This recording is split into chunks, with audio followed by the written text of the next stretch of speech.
Get ready to be inspired by the great things happening in rural education. The Rural Scoop will bring you new ideas and innovative solutions. We'll dive into education issues and we'll highlight what's working in your rural communities. You'll hear from a variety of educators, administrators, professionals, and others who will provide relevant and engaging content in each episode. And now, serving up the scoop, here's your host, Dr. Melissa Sadorf. Welcome back to the Rural Scoop, where we talk plain sense about leading in rural places and share practices that hopefully you can use on Monday morning. I'm your host, Dr. Melissa Sadorf, and today I'm being joined by Dennis Walto, Chief External Affairs Officer at the Chiricahua Community Health Centers. It's a federally qualified health center that serves Cochise County's borderlands with fixed-site clinics and mobile units, reaching roughly 36,000 patients across the county. Dennis stepped into Chiricahua after leading the Children's Health Fund as CEO, and he brings decades of global and U.S. social impact leadership to rural Arizona. His work today spans major grants and partnerships, especially in behavioral health and opioid response, and the kind of community-level innovation that translates directly to how our rural schools support kids and their families. We're going to dig into what he's built before Cochise County, the grants and initiatives that he's running now, and where Chiricahua is heading next. Plus, a crosswalk to what rural leaders can borrow from a high-performing rural health center. So let's get to it. Dennis, thanks for being here with me. Pleasure, Melissa. Thanks so much. Well, I'd like for you to set the scene for us. What is the through line that connects your earlier global and U.S. health leadership to your current work at Chiricahua? And how did you end up here? Why the rural borderlands healthcare in this particular phase of your career? Well, it certainly is a long and winding road to get to Cochise County, no matter how you arrive. But my own journey. As the Chief Executive Officer at Children's Health Fund, Chiricahua Community Health Centers was one of our partner programs around the country. We supported 26 different programs in 19 states, District of Columbia and Puerto Rico. And it was all about increasing access to care for kids. And Chiricahua was one of those standout partners that really caught our attention. I was able to visit here to Cochise County in 2017 and really, maybe started to fall in love with the place and just looking at the real impact that this organization was having every single day in a place that many people would find to be, unreachable. So it was great to come here, to visit, and then to stay in touch and have the opportunity really to come back and lend a hand in the effort. So what North Star from your Children's Health Fund years still kind of guide you with the work that you're doing right now in Cochise County? I love being in settings where people say it's impossible because you make the impossible possible. And you don't do that necessarily from bringing in external resources. I think one of the real measures of success in Chiricahua and in rural America writ large is that we have this asset-based approach where we really are together. Some people say it takes a village. Well, in a place like Cochise County, it takes a county. We are a 6,200 square mile catchment area. So Chiricahua serves an area roughly the size of Rhode Island and Connecticut put together. Geographically larger, Melissa, than 80 countries recognized by the United Nations. So this is a big geographic area. It is rural and it is border. And so we have all of these, elements that seem to be working against us that Chiricahua manages to harness and make an asset. I look at Cochise County, fiercely independent, and just a lot of the attributes of rural America. And I think of it as the Republic of Cochise County, the ROC. And we bring those assets forward and we improve people's lives on a daily basis. Yeah, I love that. Dennis, can you give us a snapshot as far as your patient mix? You talked about the size of Cochise County, but geography also plays a part of that, especially when you're talking mobile or fixed clinics. And then the top needs that you're meeting on a week-to-week basis. Sure. So Chiricahua Community Health Centers, as you mentioned in your introduction, serves roughly or provides care for 35,000 unique patients every year. That is almost 1 in every 3 people who live here. So when we look at our patient mix, we are a federally qualified health center, so we turn no one away based on ability to pay. But that said, we are also the provider of choice, whether you have commercial insurance, Medicare, Medicaid, or no insurance. So really, our patient mix is as diverse as the demographic makeup of Cochise County. About 40% would qualify to have Medicaid as their principal health insurance. About 28% have Medicare, so they're 65 and older. And then another 25% are commercially insured. So you put that mix together, and the remaining folks are uninsured, and we see them as well. So there's no door that's closed at Chiricahua. Can you talk about the hardest part of delivering health for all across thousands of square miles? It's as you said, it's a large county. It is, and it goes back to your initial question, and it really is part of the attraction of why I'm here. When I lived and worked overseas for more than 20 years, and when I was working in Africa, the Middle East, or in the Caucasus, there were all these different health challenges that were being presented. And among them were the lack of healthcare providers, right? Second, a lack of transportation, maybe even if there were clinics trying to get there, especially in rural areas. And then third, was there broadband access or even cell phone access at that point? And I put myself here in Cochise County, and these are the exact same challenges that we're facing on a daily basis. We are a health professional shortage area, a 𝐏𝐫𝐞, for medical, for dental, and behavioral health providers. There aren't enough providers to serve the 120,000 people who live here. Second, transportation, public transportation between the rural centers where we operate is almost non-existent. If you don't have a car, you're probably not going to get out of town. And then third, well, all right, so you don't have a car, but I'm sure that we could do telehealth. Well, broadband access, despite some of the best efforts of Cox and some of our other partners, is still very, very limited. So you have a lack of providers, a lack of transportation, very limited broadband. Those are big challenges when you're trying to provide health for all. So you've got to get creative, and we get creative. We have brick and mortar clinical sites in almost every village of 3,000 people that are out here. We're reaching into every corner of Cochise County, which I think, as you mentioned, includes 100 miles of the U.S.-Mexico border. So we've got those fixed site clinics, but to really reach outside, we lean into mobile healthcare.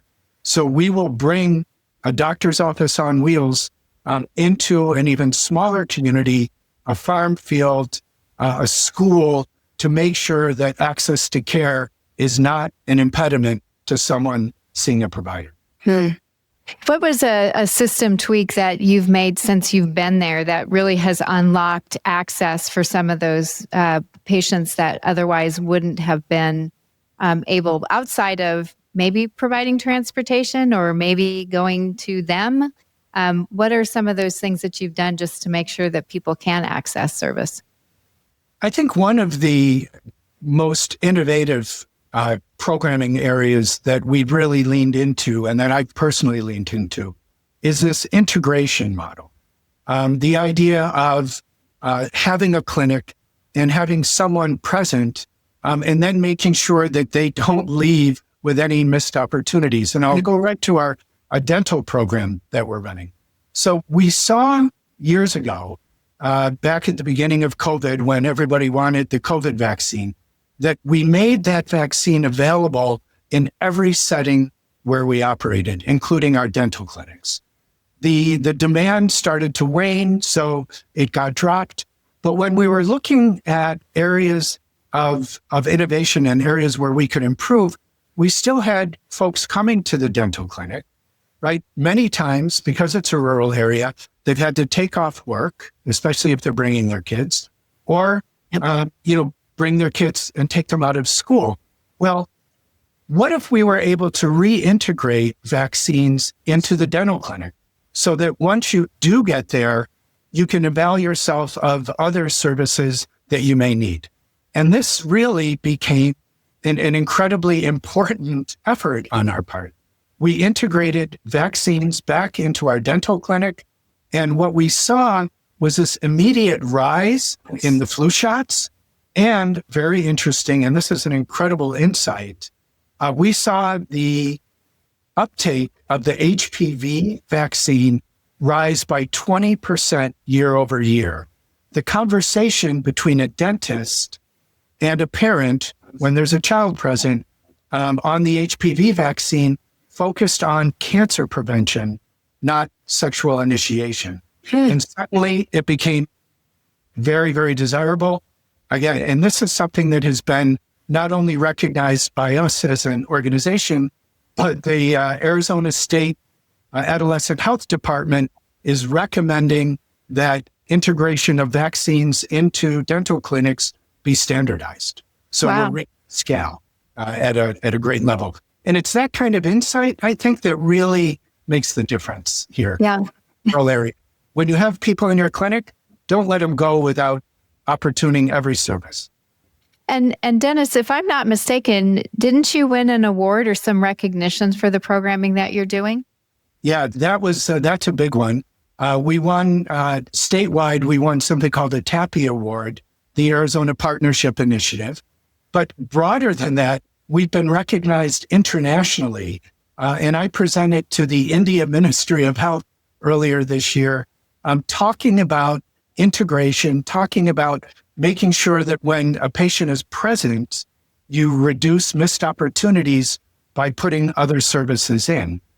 Based on the success of that, in fact, Melissa, we're starting to look at how to integrate nutrition programming, nutrition education, and even bringing a nutritionist now into the dental clinic, because that whole idea of, your mouth is connected to your body is something that we think will be very helpful to parents and to patients who are coming in. Well, congratulations on that, because I know that was a big deal. And to be able to take that story worldwide, what a unique opportunity. It was great. And there are other things that we're doing as well. Working in international development gave me anyway, the opportunity to really look at baseline needs and what we can do to make services and care more accessible. And so, we have an insight, and that insight then leads to kind of a programming thought, and then the integration on bringing it to scale. And another example, if I can, of how we're rolling that out, we have been at Chiricahua working with domestic violence survivors and victims for more than 25 years. It's part and parcel to who we are. We provide care, we provide protection. We really have served that community very well and continue to. But there was a statistic that came out, I think it was earlier last year, from the Office of Women's Health. And that statistic said that a boy who sees his father abuse his mom is 10 times more likely to himself be a perpetrator of violence in a relationship. Mm-hmm. A girl who sees her mom abused by her father is 6 times more likely to herself enter into an abusive relationship. So that first of all, the statistic is frightening as it is. We said, we've been working with victims for 25 years. We need to go upstream. we need to start the conversation around healthy and normative relationships a lot earlier. Mm-hmm. We approached the superintendent of schools here in Cochise County, Jackie Clay. They were looking at pioneering or piloting something kind of similar. Well, we came together to do together what we couldn't do alone. And so we developed 3 curriculums, elementary school, middle school, high school, and it's all about healthy relationships. It's about recognizing normative versus non-normative behavior that can start very, very early, especially as kids now, right, have cell phones at 10 years old. Right. So texting or other kinds of communication, how do we make sure that they recognize what's healthy, what's positive, and if it starts to slide, where they can go for help? Wow. So we are moving upstream, and the partnership with the schools mean that we're not doing it alone. We are rolling this out across every school district now in Cochise County. Wow, that's powerful. The impact is going to be, I really think that the conversation around normative, and even for high school, this was very interesting. I was in a high school class recently, and the word consent came up. Right. Consent. And to the kids, they're like, oh yeah, I have to get consent forms from my parents to like go on a field trip. I said, well, what about your consent? What do you consent to in a friendship, in a relationship? You also have power. You have agency to consent or not consent. And that was a great discussion with people 13 to 17 years old who had never thought about consent being something that they have agency over. Wow. Wow, what a powerful life lesson. Powerful to listen to those voices. And I'm sure as an educator, you've been listening to them and learning from them, but it was really great. Yeah. All of the work that you're talking about, Dennis, it does take funds. And so I know that you are, as we are in education, always looking for grants or those kinds of things that can help bolster what you're trying to do as far as programming. So can you walk us through some of the most consequential grants that you're managing, especially those around whether it's behavioral health expansion or opioid use? Sure. Part of those statistics, part of those insights that come from data was something that probably 3.5 years ago, we were doing an overall needs assessment. And we saw that the substance abuse disorder in rural communities, very high. We weren't necessarily surprised at that. What we were surprised at was that the rate of overdose had increased something like 4 times in a very short period between like 2020 or 2019 to 2021, in a very short period of time. So through opiates and through opiate use disorder, the amount of mortality had quadrupled. And we just said to ourselves, again, we've got to do something about it. The federal government had been recognizing opiate use disorder for a long time and had come out with a new opportunity at HRSA, the Health Resource Service Administration, to try to stand up, especially in rural communities, substance abuse programming that could lead to a decrease in the disorder and especially in deaths from those disorders. So we got together with our behavioral health team. We have an amazing leader of that, Susan Rich, who's been involved in this fight for a long time. Her boss is Tamika Sullivan. They were both head first. Let's go. Let's do it. We wrote a proposal. It was very interesting because we got a 96 out of 100 on this proposal. Wow. And the first reply was like, sorry, we're not going to be able to fund you. It's like, we got a 96. So, we were looking then at other funds. We were able to identify some. But then 3 months later, there was kind of a second email that came that said, we might be able to fund you. Are you still interested? We're interested. I think that answer is pretty clear. Yeah. So for the past 3 years, we have been looking at medically assisted MAT programming, MAT programming, medically assisted therapies and treatment.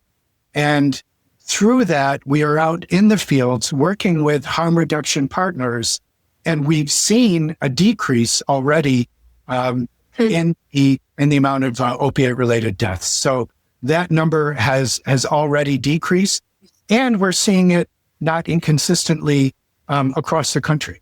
So when you pay attention to something, when you put resources into it, when you bring the right people to the table, you can make a difference. Yeah. What are the metrics that you're using, Dennis, when you're looking at those outcomes? Well, we're looking at morbidity and mortality kind of at the top, with mortality really being the principal indicator. Were we able to reduce unnecessary deaths? That answer has been yes. Fantastic. If I was a rural principal or a rural superintendent and I was listening, I might be asking, what made your proposals for your grant so competitive? Because 96 is a really, really high score. So what are you doing for your grants that have made them that robust? This really, I think, gets to the point of what it means to be a rural practitioner. As I outlined, I mean, we talk about the Republic of Cochise County, right? We talk about Cochise County, the geographic expanse, the 120,000 people who live here, the 100 miles of the U.S.-Mexico border, health professional shortage area, all of these challenges that we're facing. And yet here's an organization marshaling the political will to go after these problems head first, and in many ways not to take no for an answer. We are going to do this programming. We want your support to do it.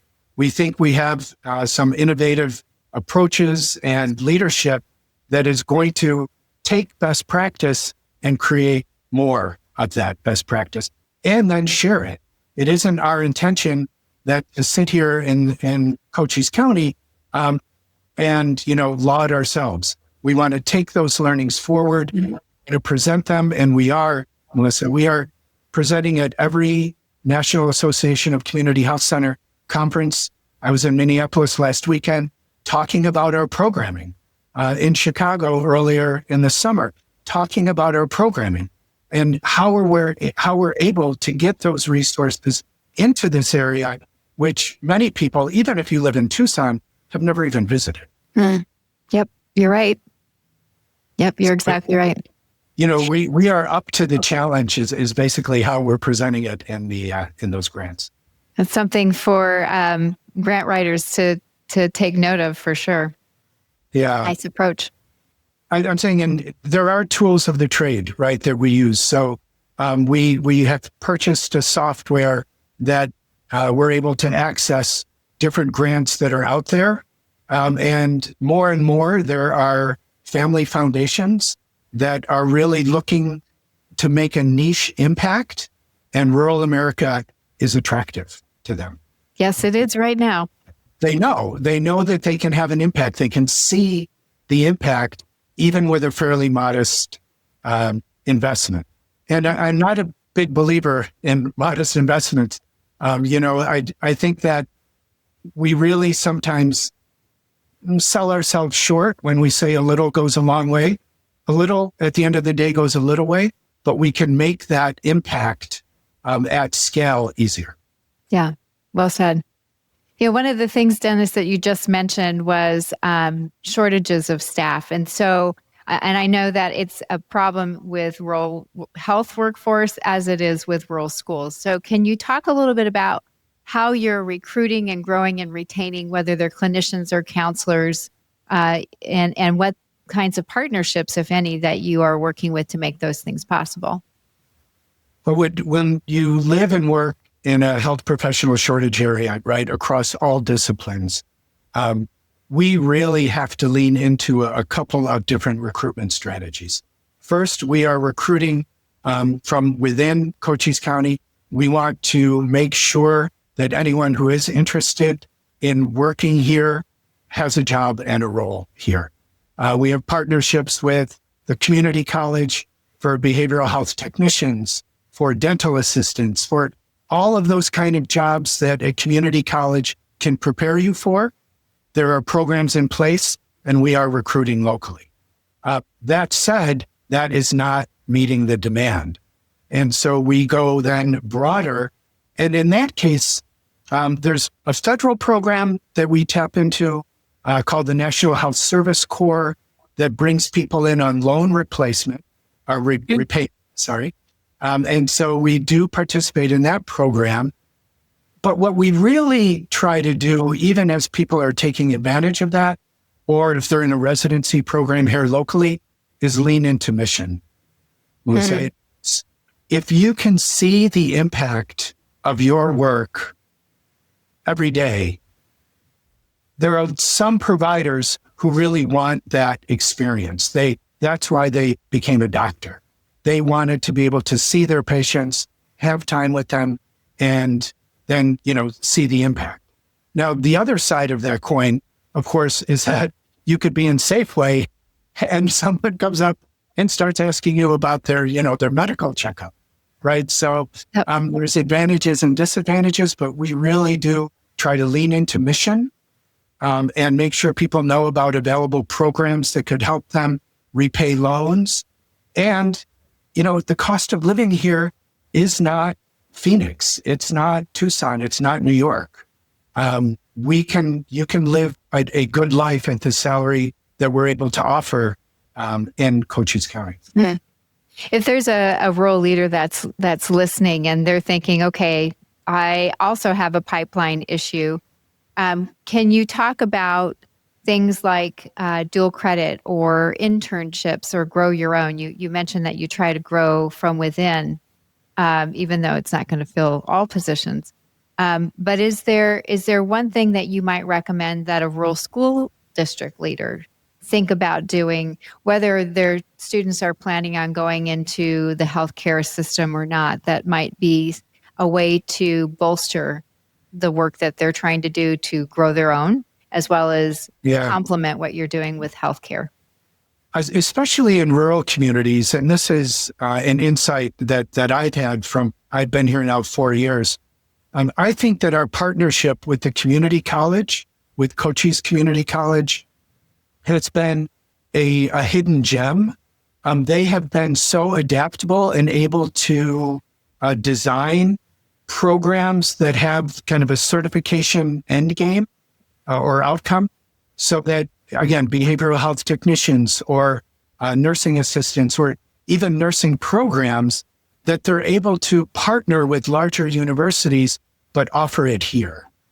And so I think that increasingly, with the cost of higher education skyrocketing, especially in private universities, that the partnerships that can be developed with community colleges is something that is worth exploring. Very, very much in the sense that they seem to be very adaptable, and they want to have those same employment opportunity outcomes to keep people in the community. What are you learning, Dennis, from whether they're school-based clinics or the mobile units that K-12 leaders should know? Because they're fighting a lot of things like attendance and behavior and family engagement to make sure that those things are positive parts of the school community, the school ecosystem. What do they need to know? Well, again, this is a personal learning, I think, and there may have been folks here before me who would have said, yeah, of course. But I mean, you're not in it alone is a big takeaway for me, that, looking at our domestic violence programming and really kind of doing it year after year, and then suddenly an insight that says, oh my God, we've got to go upstream and we're not going to be able to reach these kids on our own. What about the school district? So we kind of approach them, and suddenly it was like, well, we're thinking the same thing. And then together we do something that neither one of us could do alone. We are out there now working very closely with them, rolling out healthy relationship curriculums. And then in other areas, I would say as well, especially in rural America, I think we find people being open to partnerships. It's not that crowded a field, and you can really sit down, co-develop, and roll something out together that you both have ownership on, but the outcomes are going to positively impact also both of you. And I think those are, my takeaway is just, we're not alone here. Do you have school-based services or clinics? Yes. We do it in a couple of different ways. Consistently, we have a relationship with one of the high schools where a mobile clinic goes a couple of times a week. We've also tried that at other schools. Sometimes it works and sometimes it doesn't. But one thing we also do is, for school physicals, for example, and sports physicals. And we had a partnership, in fact, with the Fiesta Sports Foundation that supported us to provide sports physicals over the summer to, kids who were wanting to get into, sports right away in the school year. Taking advantage of, the Fiesta Sports Foundation, they focus on youth, they love an athletic tie-in, and then being able to provide, we ended up providing, I think, more than 500 sports physicals at no cost to those kids, right? They came, sports physical, got the stamp, and, they're out on the field the next day. That's fantastic. I want to shift the focus just a little bit, Dennis, to crisis response, because, that's certainly something that not only education, but also public health deals with on a regular basis. So can you describe a recent high stakes moment and how you coordinated care with schools or EMS or county-wide partners? Yeah, well, of course, the elephant in the room on that would be COVID. And maybe it's not that recent, but it sure speaks to how you can come together to address what is a multifaceted crisis. And while it might have been initially, or it was in essence, right, a health crisis, that the impact of that reverberated throughout the entire society. So, how do you come together? And I use this phrase often because to me, it's the definition of partnership. How do you come together to do together what you can't do alone? Come out with the win-win where you're really having that kind of positive impact. And I would say that COVID taught us a lesson in many different forms, but how a health crisis impacted the schools, the businesses, etc., and what we had to do to overcome it. And it wasn't that long ago. Huh? I mean, 5 years ago, we were still under some sort of restrictions, but we were waiting even for the rollout of that vaccine. And I mean, when I think back at the anticipation and the desire for that vaccine and how that vaccine saved countless thousands of lives, it really makes me sad that it ended up getting politicized when in the end, it was something that, there were lines, mile long, waiting for people to get that vaccine. And it worked. And why did it work? Because people kind of dropped the politicalization of it and said, what do we need to do as a community to protect ourselves? We need to immunize those most vulnerable and make sure that they're able to, sustain themselves, and let that then become a community health rollout, which we really did. Mm-hmm. Yeah, I think that people forget just how impactful that was for schools and healthcare, as far as just game-changing how we conduct. And we trusted in the science, right? And it's something that we're moving away from a little bit. And I want to see us re-embrace it because it's the science that drives Chiricahua's decisions when it comes to primary care. Yeah, well said. There are plans that schools have to put up, emergency response plans. Are you involved in any school districts' conversations around how they might roll out a crisis event and what they might need you for? Yeah, very much so. And the county superintendent's office, in fact, convenes, I think it's monthly, kind of an emergency management committee. They talk about behavioral health issues, potential violence in the schools, different scenarios that Chiricahua then supports, mainly through the provision of behavioral health care, making sure that counselor would be available if needed, or coming in as an after action review to help kind of walk through what went well and what didn't.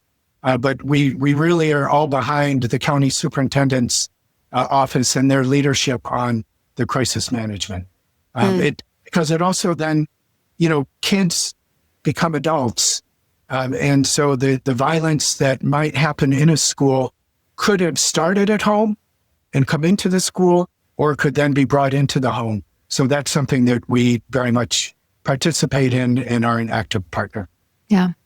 One of the things that I've noted as a former superintendent was that emotional intelligence certainly is a factor in rural care, whether it's at the school or it's at the clinic, where self-awareness and empathy and relationship management really are essential. Can you talk a little bit about how that might also be the case in a clinical situation where either it has created a positive outcome or prevented escalation? So several years ago, we undertook an agency-wide core values exercise. And, we didn't put out words, right? We asked people to participate in an exercise where they identified their own values and those values they thought the organization should adopt.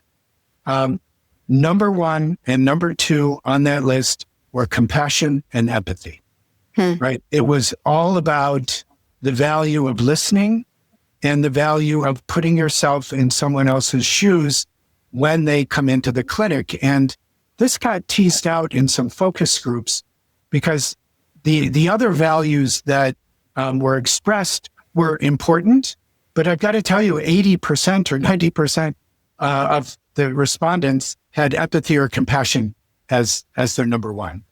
So we look at a clinical setting. Someone comes in, they may not be feeling well. Who knows what happened at home. And so they are now presenting to a place, especially if it's a sick visit, where they probably don't want to be. Now flip that. You're a patient service representative. You're on the other end. You may have had something happen that morning at home. You may be struggling with a child or in a marriage, right? So it's this kind of shared sense of respect and knowing, from a patient perspective, trying to convey that, please be courteous. And we have signs that are up even in our clinics, because, you don't know what happened to that person behind the glass either that morning. And so for our own staff, this is something that we emphasize in our new hire orientation. Everyone is coming into this job or coming into the clinic. You don't know the background. You don't know what happened that morning or what their state might be. Listen, empathize, and then act. Try not to judge, and just know that you, as a patient service representative, that's a lasting impression on a patient. And if you're a patient, please have the respect to, speak clearly, slowly, and don't get upset if we have to take down more information. It's that two-way street that really compassion and empathy foster. Yeah, I appreciate that, because it is something that we are both dealing with in our careers, in our professions. Yeah. One of the things that you mentioned was that you do have, mobile units. Can you talk a little bit, Dennis, about where they go and how often and with what staff? It sounds like there's a lot of different services that you provide. Yeah, as the former chief executive officer at Children's Health Fund, we were all about mobile clinics. Behind me, there's a picture, in fact, of a couple of mobile clinics that we had delivered to Mississippi and Arkansas years ago. So a mobile clinic really needs to be seen as a doctor's office on wheels. It is equipped with electronic health records. Before we go anywhere, whether it's to a school or a community center, we schedule appointments for the providers because that mobile clinic has a driver.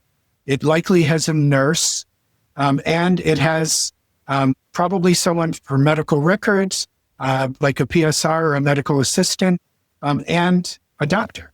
So it's an expensive operation.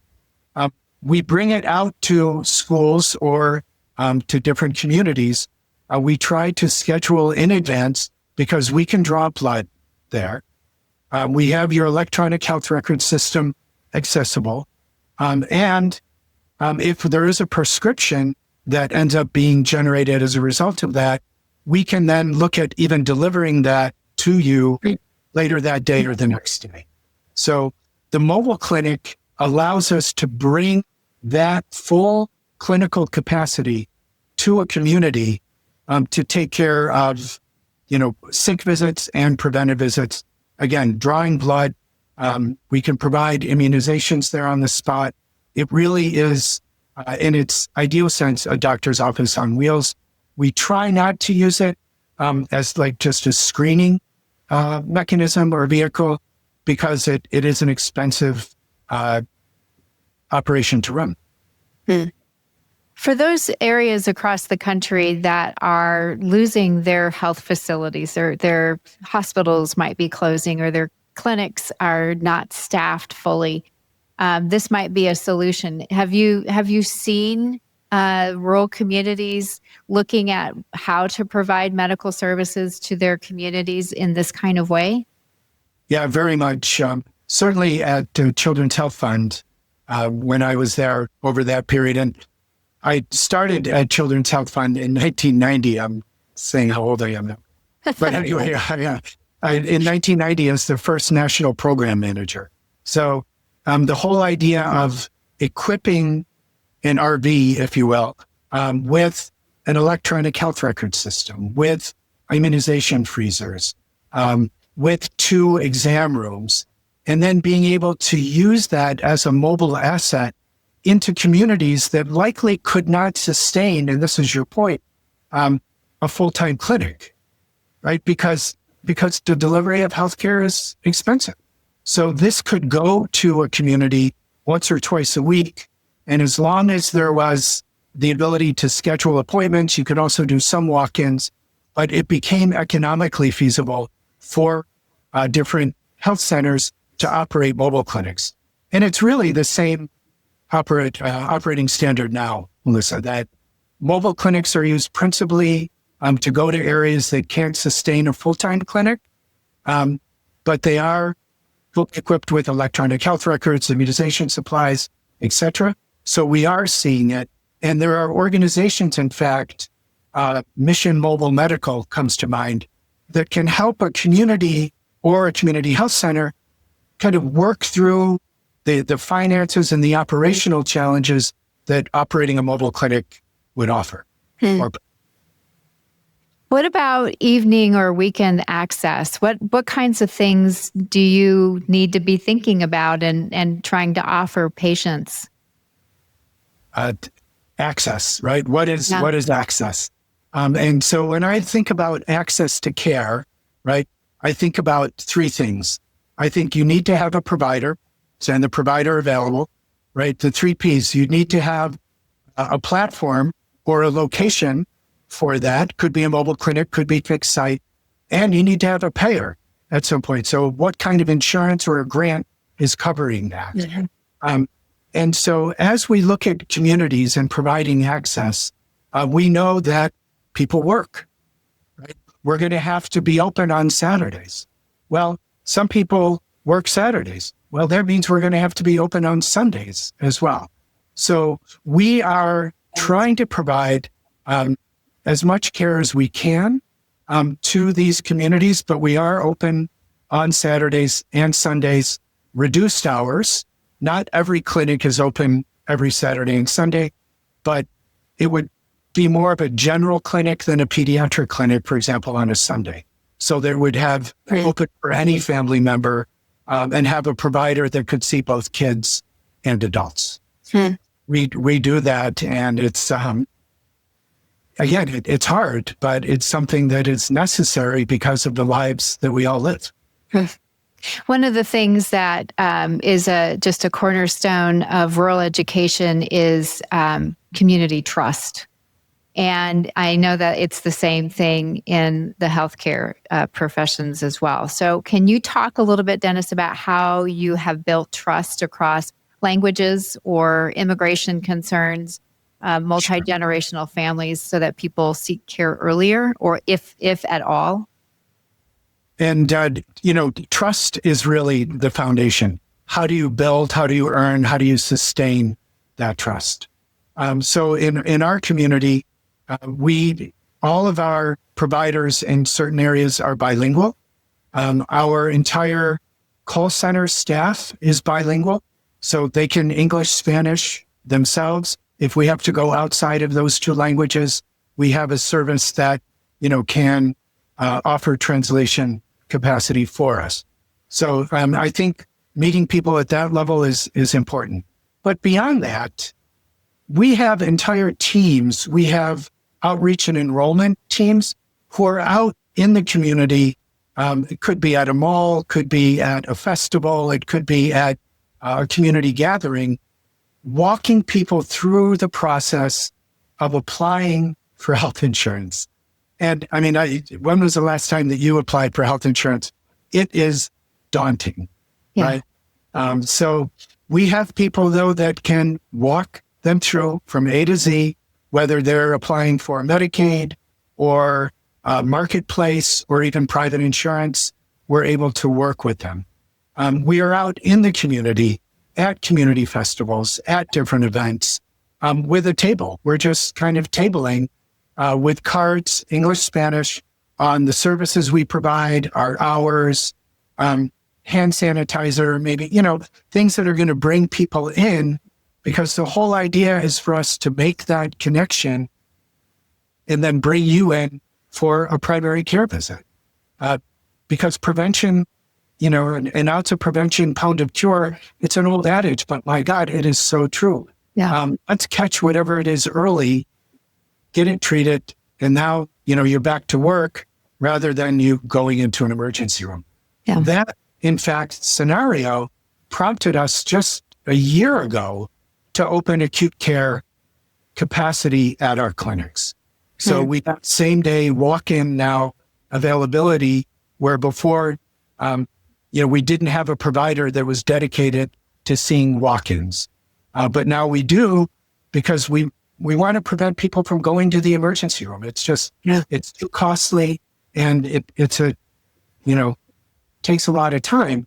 So many of our clinics now have walk-in hours in the morning, if you need to be seen without an appointment, and even on weekends. Yeah, that's fantastic. Dennis, what are the emerging trends in rural health that keep you up at night? I can think of a few, like mental health. We're dealing with that at the school systems. Fentanyl is another one. Chronic diseases at younger ages is another one. And, there's the climate, the heat that we get here in Arizona. What are those things that are the things that you just can't let go when you're trying to get to sleep? Besides everything you just mentioned? Besides that. The increase in chronic disease, of course, is something that we really need to make sure that we have the capacity to address, increasing rates of asthma, pre-diabetes and diabetes, things that we can really make an impact on. What's keeping me personally awake now is a federal shift, I think, toward not believing in science or alternative facts or alternative science, especially when it comes to immunizations. Immunizations is our number one weapon against long-term diseases that can be fatal. And we saw, the decrease in many of these due to very active immunization efforts throughout the country. So that's something that's worrisome. I'm also worried about health insurance and just the understanding that health insurance is what brings people in for preventative visits. If you don't have health insurance, you're very likely going to wait until you get sick and then go to an emergency room. That isn't going to help anyone. It's going to increase burden of disease in rural areas like ours. And it's going to kind of put a new challenge on the health system. So we're really, I think what's keeping us up right now is many of these changes in the health insurance system that were brought on by H.R. 1 don't start until 2027, right? So we've got some runway to make sure that anyone eligible for Medicaid stays on Medicaid.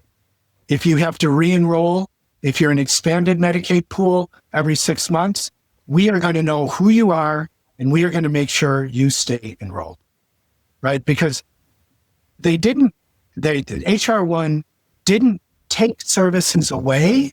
It made them a little harder to access, right? Re-registration, that kind of thing. So I'm okay with, having to comply with regulation. The challenge is going to be making sure people stay registered and keep that insurance so they don't end up in an emergency room. Yeah. Well said. If you could talk a little bit about the things that are happening at the federal level that are impacting you in Cochise County, what would those things be? And how are they showing up? Well, misinformation is part of it. And I was speaking over the weekend to a group about this issue. It's almost like the weather, right? Is it forecasting or fearcasting when it comes to the weather, right? It's fearcasting. Oh my God, this catastrophic storm. So with the healthcare legislation, I'm very careful to say H.R. 1 was a budget bill. It was a budget bill. It didn't really talk. There were 875 pages in there, but at the end of the day, it was a budget bill. So if you are eligible for Medicaid insurance, you remain eligible. If you are eligible for expanded Medicaid, 100% to 138% of the federal poverty guideline, you remain eligible. You can still have insurance. You just need to make sure you're re-enrolling, right? So that's a big part of our challenge right now, is making sure people understand that they still have insurance. You can still come in, because some of the fear casting has said, oh my God, it's all been stripped away. That's not the case. That is not. So we will continue to try to put the truth out there and make sure people know that we have staff. Even if they have a question, we have a call center. Call, ask the question, get the answer. Information is our best tool. Misinformation becomes something that we need to combat all the time. Mm-hmm. Yep. Good. Well said. What's on the horizon for the Chiricahua Health Centers? What are you planning forward around? We have some amazing growth opportunities in front of us right now. There is a community in the northern part of the county called Wilcox that we've been servicing with a mobile clinic for about 20 years. We finally have put the resources together and will be opening a new brick and mortar fixed site clinic January 6th. That is to serve not just the Wilcox community, but the greater community to be able to come in. We'll open extended hours, and it'll just be a better place to receive care. We're also going to be opening a pharmacy in Wilcox because one of their private pharmacies just closed. So it limited medication access to only really one grocery store. So we'll come in and try to kind of take some of that pressure off. We also are looking at, the integration of vaccines into our dental clinics was so widely accepted that we're looking at it now, and I may have said it earlier, with nutrition. Okay, so we have people, we have a captive audience. You're in the dental clinic.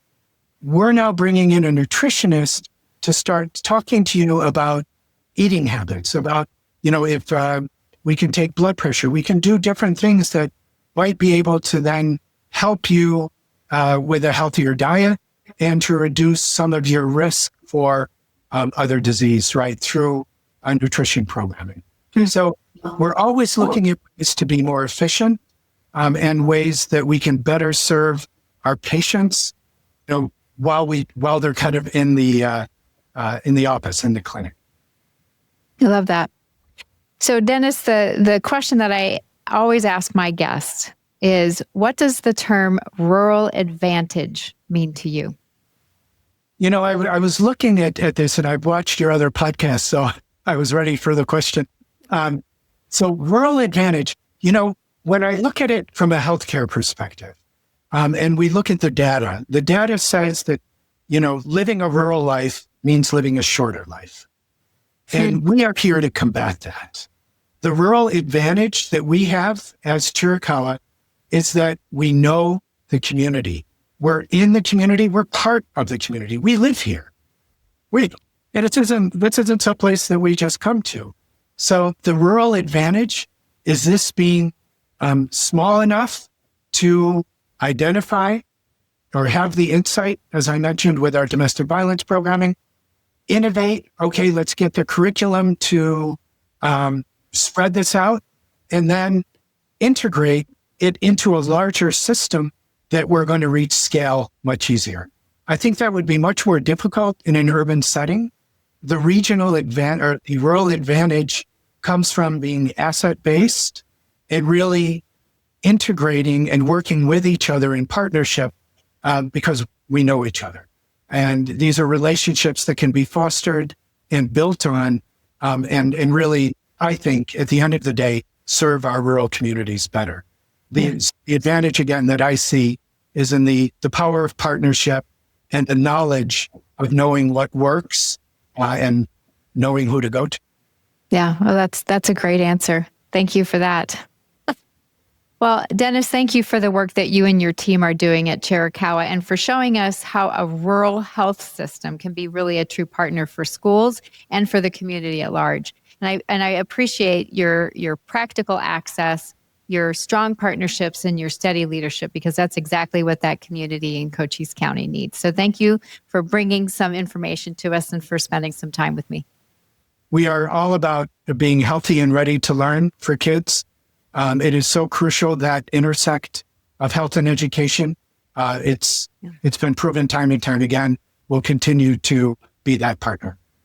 I love that. Collaboration. I love it.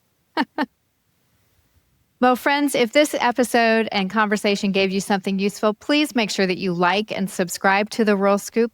Leave me a comment and share it with a colleague, because those help other rural leaders find us. And I read every message that we're getting. If you want to keep the conversation going, connect with me on LinkedIn and tell me what you're trying, what's working, and where you might need a thought partner. Remember, in rural leadership, our strength is in our shared story. When we lead together, we thrive together. I'm your host, Melissa Sadorf, and I'll see you next time on The Rural Scoop.